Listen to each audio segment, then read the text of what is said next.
جان ایلیا پاکستان کے مشہور ترین شاعر، فلسفی اور مصنف جان ایلیا 14 دسمبر سن 1931 میں امروہہ میں پیدا ہوئے۔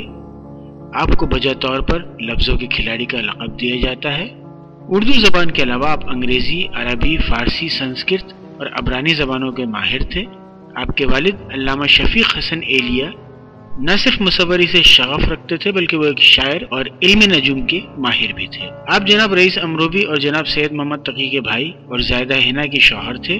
آپ چونکہ اپنے بہن بھائیوں میں سب سے چھوٹے تھے اور والد سمیت خاندان کے سبھی لوگ ادب سے تعلق رکھتے تھے، شاید اسی لیے آپ نے صرف 8 سال کی عمر میں اپنا پہلا اردو مقالہ تحریر کیا۔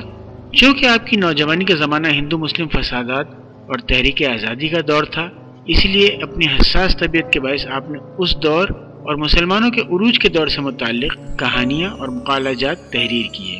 تقسیم کے بعد آپ سن 1957 میں کراچی منتقل ہو گئے اور جلد ہی آپ کی شاعری اور کالموں نے آپ کو ادبی حلقوں میں مقبول بنا دیا۔